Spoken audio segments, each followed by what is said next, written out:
And good evening, New Mexico. It seems like every day, pretty much, the tragic aftermath of Hurricane Helene grows worse. Now more than 215 people have died across 6 states. And volunteers from all over the country are heading to North Carolina, which was hit the hardest, to help communities just completely cut off from everything. And those helpers include New Mexicans who once welcomed the support themselves. Our Monica Logroño spoke to one of those volunteers from our state. So, Monica, how are these New Mexicans helping right now?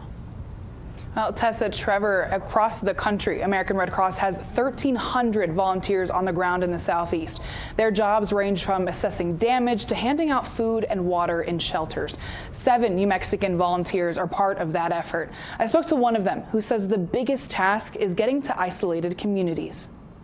Roads are still closed and bridges are gone, and some people are isolated and can't get out yet. But we will be there when they show up. More than 200 people are dead in the wake of Hurricane Helene. Hundreds are still missing, and millions don't have power. Lots of power lines down, lots of downed trees, several homes decimated, just a pile of wood. Nothing else. The American Red Cross deployed New Mexico native Jacqueline DeButler to North and South Carolina, where flooding washed away entire communities. One lady told us there is a whole town that is completely gone. This is DeButler's second trip with the Red Cross. The first was just a short drive from her hometown of Las Cruces, helping victims of the Ruidoso wildfires. Ever since I was a little girl, I was trained to help people.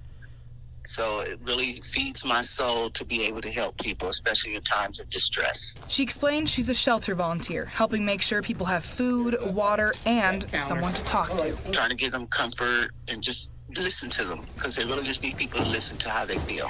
It's a similar feeling for Patrick Wathen, a volunteer from Tucson, Arizona. You have no greater feeling of satisfaction than when you help somebody that's having their worst day. He's helping with damage assessment in Sarasota, Florida. We need to get out and assess the damage so that our caseworkers can come in and start getting them additional relief. About 1,300 volunteers are on the ground, but that number will likely increase as Hurricane Helene becomes one of the deadliest storms on U.S. soil since Hurricane Katrina. That number's growing every single day. We have about 7 from New Mexico, and we will be sending more. Douglas Cady is one of the public information officers with the nonprofit. He explained this level of devastation is rare. Entire villages and towns are gone.